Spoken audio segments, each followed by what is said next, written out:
Cordial saludo, mi nombre es Johan Steven Barragán, estudiante de la UNAP, práctica 3. Iniciamos el 17 de octubre del presente año, donde nos citaron en la UDR Cali para conocer los compañeros y los tutores que iban a estar a cargo de nosotros en nuestro nuevo camino. Al día siguiente, ese mismo día, nos hicieron el pretest, es un estudio, un examen, una evaluación de conocimiento. Al día siguiente estuvimos en la clínica donde nos tocaban nuestras prácticas para conocer las instalaciones, el jefe, la persona encargada, el jefe de servicio y los tecnólogos que iban a estar a cargo de nosotros, en el caso mío, resonancia magnética. En el transcurso de esa semana realizamos unas exposiciones. A mí me tocó historia de la resonancia y contraste tisular. Mm, la resonancia se ha convertido en una técnica de obtención de imágenes fundamental, incluida en múltiples protocolos diagnósticos debido a gran parte que no utiliza radiaciones ionizantes. Todo empezó en 1882 cuando Nicolás Tesla descubre el campo magnético rotatorio a partir de una corriente eléctrica.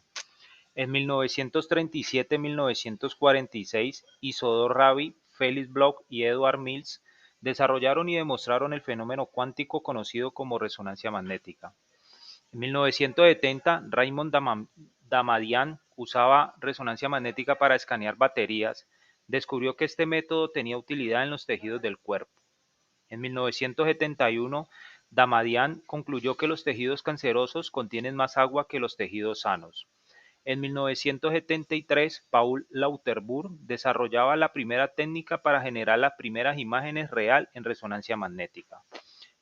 El físico Peter Mansfield desarrolló un modelo matemático que acelera el tiempo de captura de horas a segundos. En el 2003, Peter Mansfield y Paul Lauterbur reciben el Premio Nobel de Medicina por el descubrimiento en el campo de las imágenes en resonancia magnética. El contraste tisular es un aspecto clave para el diagnóstico, depende de las características intrínsecas de los tejidos sometidos a un campo magnético externo y que interactúan con los pulsos de radiofrecuencia mediante secuencias factores extrínsecos. Los parámetros extrínsecos son aquellos que no pueden cambiar porque son inherentes a los tejidos. Al finalizar el pulso de radiofrecuencia, los protones buscan el equilibrio electromagnético, produciendo una liberación de energía que se recoge en forma de señal eléctrica. Al mismo tiempo, se produce un desfase de los protones, por lo que habrá una disminución de la magnetización transversal. Cada tejido tiene una relajación diferente y por ello una señal de resonancia magnética diferente, expresadas en el contraste tisular. Un tejido puede presentar contrastes diferentes al estar enfermo. En estos casos, la imagen se aprecia áreas de alta señal y áreas de baja señal. La relajación T1 y el contraste T1 es el tiempo que necesitan los protones para volver a su estado inicial una vez ha cesado el pulso de excitación. Los protones de los tejidos recuperan la magnetización longitudinal de manera creciente. En ese tiempo llamado T1, el spin interacciona con el entorno que lo rodea. El T1 no solo depende del tejido, sino también de la fuerza del campo magnético. Así, a mayor fuerza del campo magnético, más lenta es la relajación T1. El T1 es más largo, la relajación longitudinal se alcanza más lentamente. Cuando el T1 es más corto, hay más señal en resonancia magnética y el contraste es más brillante. Por lo tanto, los tejidos con mayor facilidad para la liberación energética son los primeros en alcanzar la magnetización longitudinal. Relajación T2 y contraste T2. El tiempo de relajación T2 ocurre cuando los espines pierden su coherencia o fase de precesión por las interacciones entre ellos. Al cesar el pulso de radiofrecuencia de 90 grados, inicia el desfase y empieza a decrecer la señal de resonancia magnética. En ese tiempo el desfase en T2 característico para cada tejido. El T2 largo da más señal de resonancia magnética y es un contraste brillante. El T2 corto tiene señal baja y contraste negro. Los parámetros extrínsecos son aquellos que pueden ser manipulados por el técnico.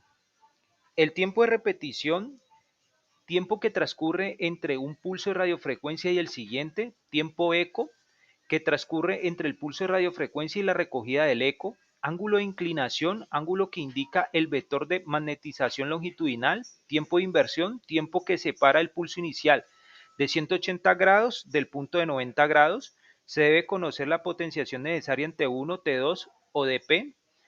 El tiempo de repetición determina el tiempo T1 y también la ponderación de la imagen en densidad protónica. El ángulo de inclinación controla el tiempo T1 y la ponderación de la imagen en densidad protónica. El tiempo eco controla la ponderación T2 de la imagen. Eh, Secuencia, potenciación del contraste tisular.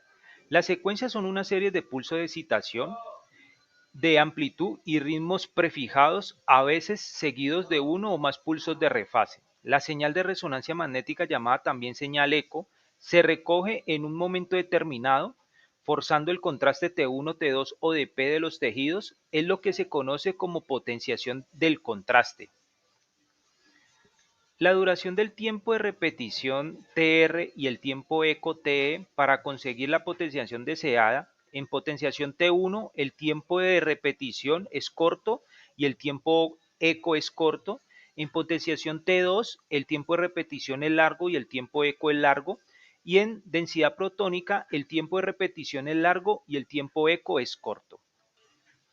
La experiencia en práctica 3 ha sido muy enriquecedora porque junto con los tecnólogos, las dudas que se han generado en el transcurso de los días, los tecnólogos han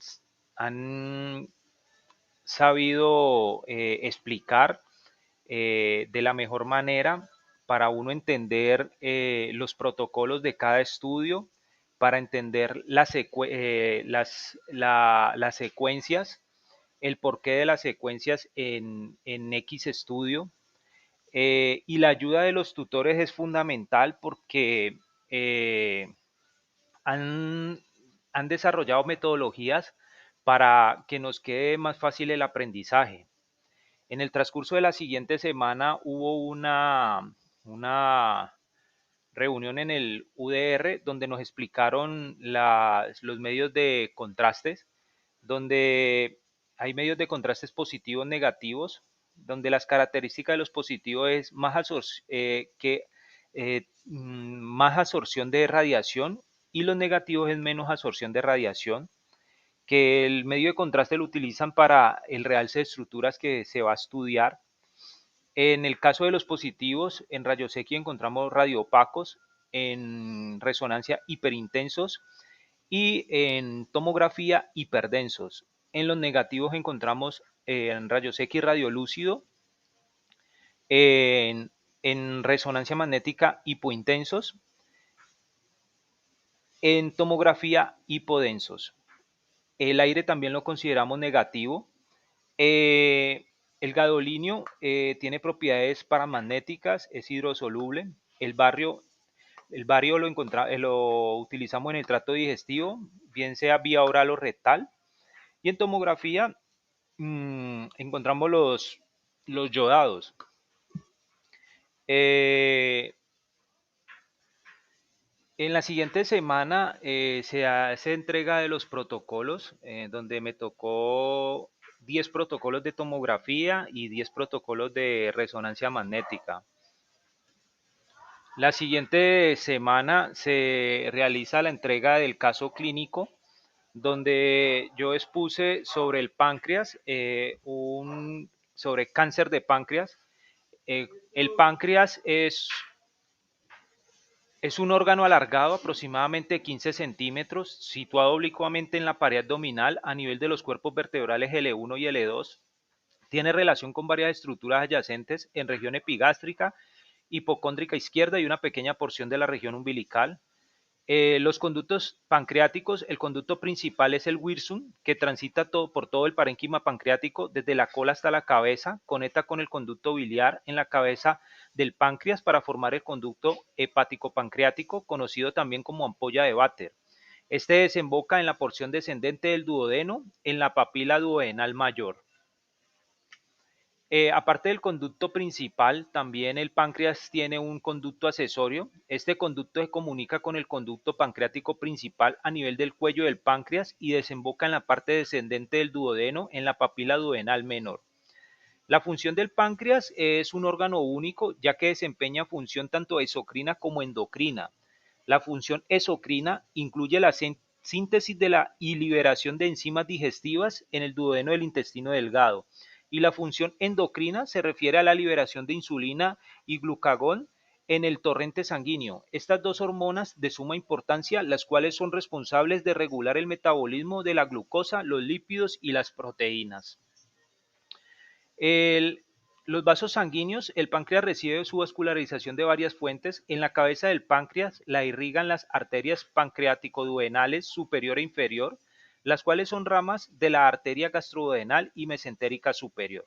Cada arteria pancreático-duodenal tiene ramas anteriores y posteriores, las cuales se proyectan a lo largo de las caras del cuello del páncreas, donde conforman arcadas pancreático-duodenales irrigando estas regiones. El cuerpo y la cola son irrigados por las arterias pancreáticas, que se originan arterias esplénicas, gastroduodenal y mesentérica superior. La principal fuente de irrigación es la arteria esplénica.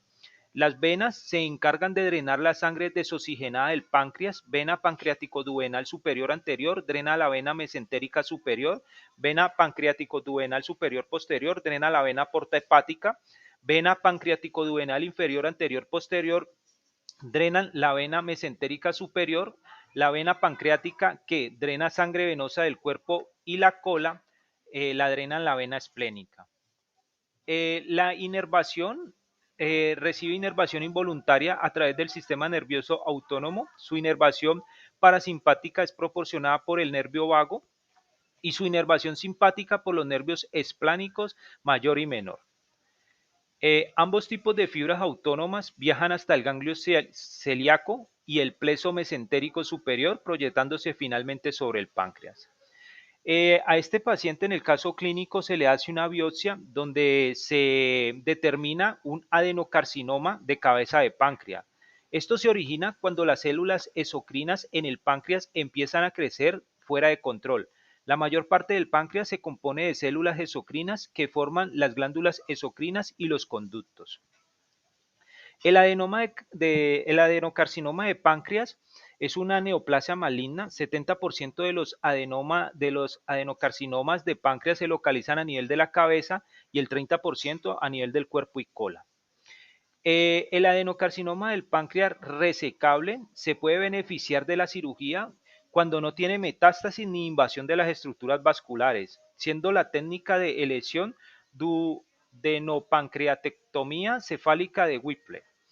A pesar de la cirugía radical y debido al alto riesgo de recidiva local y a la distancia, se considera oportuno añadir tratamiento con quimioterapia o quimiorradioterapia. El adenocarcinoma localmente avanzado y resecable, 40% de los casos, el diagnóstico es en esta fase. El tratamiento depende si el paciente del estado del paciente y la extensión del tumor. En pacientes en buen estado general y ausencia de carcinomatosis peritoneal descartada mediante técnicas de imagen en tomografía y resonancia, se debe intentar con la quimioirradiación concomitante para conseguir reducción de la masa tumoral y pasar a ser una enfermedad resecable. De esta manera, realizar la cirugía. El resto de los casos de los adenocarcinomas avanzados se le realiza quimioterapia solo con esquemas basados en gemcitabina.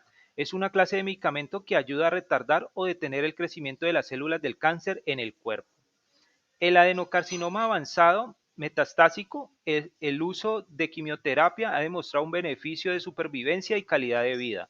El agente quimioterapéutico más efectivo es la gemcitabina, que reduce el dolor.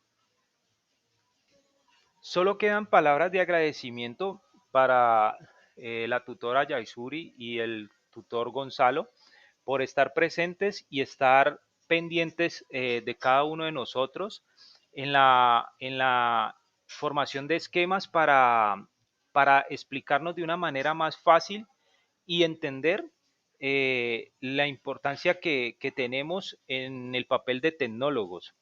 Eh, Mil gracias, de corazón les agradezco y